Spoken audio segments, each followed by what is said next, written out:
అందరికీ నమస్కారం అండి. గడిచిన వారం నుంచి ఏం జరుగుతుందని మీకు కూడా తెలుసు. TV9లో స్క్రోలింగ్ రావడం, మొదటిగడ పద్మనాభం గారు, వంగవీటి రాధా గారు వైసీపీకి వెళ్ళిపోతున్నారని చెప్పి ఒక గంటల తరబడి స్క్రోలింగ్.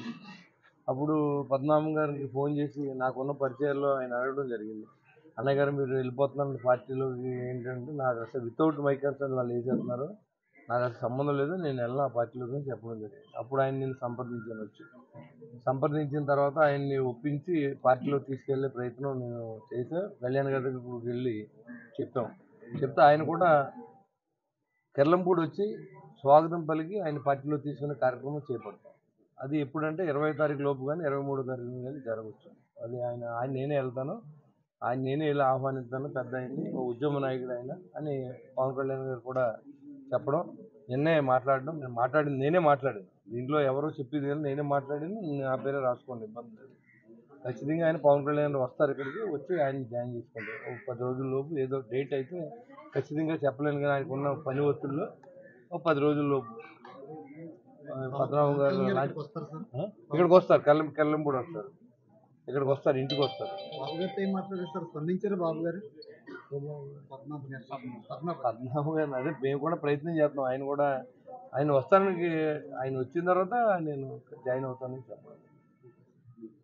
ఆయన మొదటి నుంచి ఏంటంటే ఇక్కడికి కళ్యాణ్ గారు వస్తారనే ఆలోచన ఉంది అందరికీ. కళ్యాణ్ గారు వచ్చిన తర్వాత ఆయన జాయిన్ అవుతాం, అది మామూలుగా సుగమనం అయింది. ఆయన కూడా నేను జనసేన పార్టీలో చేరతాను, నేను వైసీపీలో చేరనని కూడా చెప్పడం జరిగింది. క్లియర్గా ఆయనే చెప్పారు, మీరు కూడా రాశారు అవన్నీ, మళ్ళీ నేను చెప్పడం అనవసరం. అది ఆయన స్పందించారు, వస్తాను. ఇప్పుడు ఆయన రాకతోటి మీ జనసేన పార్టీ ఎలా ఉంటుందని మీరు అనుకుంటారు? డెఫినెట్గా కుటుంబంలో గొడవ వచ్చినప్పుడు దాన్ని అడ్వాంటేజ్ తీసుకునే ప్రయత్నం చేస్తారు అందరూ. ఆ అడ్వాంటేజ్ పోతుంది ముందు. దీనివల్ల ఏమి నష్టం లాభం అనేది మనం ఆలోచించకూడదు. ఒక ఉద్యమానికి నాయకుడిగా చేసిన వ్యక్తి, నిజాయితీగా రాజకీయాలు చేసిన వ్యక్తి, ఉన్న ఆస్తి తగిలిపెట్టుకున్న వాళ్ళు ఎవరైనా ఎంతమంది ఉంటారు, దాంట్లో పద్మనాభం గారు ఒకడు. రాజకీయాలు చేసి డబ్బు పోగొట్టుకుంటూ ఉంటే, నిజాయితీ ఉన్నోడు డబ్బు పోగొట్టుకుంటాడు, డబ్బు లేనోడు గడ్డి తిని సపోయి కలిస్తే బలం ఉంటుంది కదా. ఒక కుటుంబంలో చిన్న ఇష్యూ వచ్చినప్పుడు దాన్ని సర్దుకోవాల్సిన అవసరం ఉంది. కాబట్టి ఖచ్చితంగా ఆయన రాక జనసేన పార్టీలోకి కూడా బలంగా ఉంటుంది. అంటే అడ్వాంటేజ్ తీసుకునే అవకాశం ఉండదు. ఇప్పుడు ఈ గ్యాప్ ఎలా ఉందనుకోండి, వేరే పార్టీ వాళ్ళు మళ్ళీ మిమ్మల్ని పద్మనాభం గారు అలా అంటారండి, లేకపోతే పవన్ కళ్యాణ్ గారి మీదే పద్మనాభం గారు నిలబడతానని రాసిన వాడు ఒకడు. అది నిజమే కదా. ఇప్పుడు ఆయన అడిగితే నేను ఎందుకు పెడతాను, నాకు అవసరం ఏంటని ఆయన అంటాడు. కానీ దాన్ని క్లోజ్ చేయాలి మనం ఎక్కడో చోట. ఆ ఉద్దేశంతో మనం ఈ ప్రయత్నం చేస్తాం, అంతే తప్ప మనం ఏదో జరిగిపోతుందని అది కాదు. ఈయన రావడం, మంచి వ్యక్తి రావడం, మంచి జరుగుతుంది సమాజానికి కానీ మా వాళ్ళు వచ్చిన ఆయన ఖచ్చితంగా నెగ్గాలి, మంచి పొజిషన్లో ఉండాలి, పేద ప్రజలు సేవ చేయాలంటే అధికారం ఉండాలి. అధికారం ఉంటే ఖచ్చితంగా వస్తుంది. జనసేన టీడీపీ పార్టీలు రెండు కలిసినప్పుడు ఖచ్చితంగా అధికారం వస్తుంది. కాబట్టి ఇలాంటి వ్యక్తులు ఉంటే ఆయనకి సేవ చేసే అవకాశం ఉంటుంది. కాబట్టి ఆలోచన చేసి మేము ఇద్దరిని కూడా కన్విన్స్ చేసి ఇద్దరిని దారి తీసుకొచ్చాం. ఆయన కూడా ఇక్కడ రాబోతూ ఉన్నారు. రానున్న రోజుల్లో, వారం రోజుల్లో, 10-15 రోజుల లోపల ఆయన కెర్లంపూడి వస్తారు. ఇది ఆయన చెప్పిన మాట, నేను చెప్పాను, కళ్యాణ్ గారు స్వయంగా చెప్పిన మాట. Thank you very much. అందరి చూపు ఏపీ ఎన్నికల వైపే. 4 పార్టీలు, 175 స్థానాలు. అందరి ఆశ ఒకటే, అందరి ఆశయం కూడా ఒకటే, అదే గెలుపు.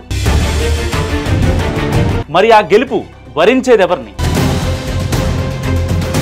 ఎన్నో సర్వేలు, మరెన్నో రిపోర్ట్లు, పండితుల పంచాంగాలు, కోట్లలో బెట్టింగులు.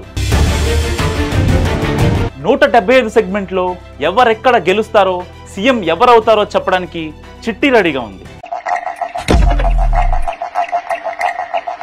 క్రికెట్, ఫుట్బాల్ నుంచి తెలంగాణ ఎన్నికల ఫలితాల వరకు వీడు చెప్పిందే జరిగింది.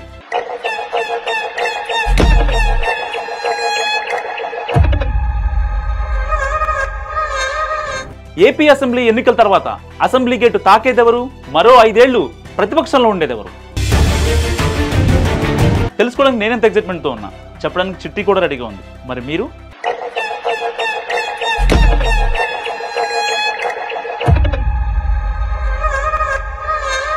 చూస్తూనే ఉండండి మీ హిట్ టీవీ.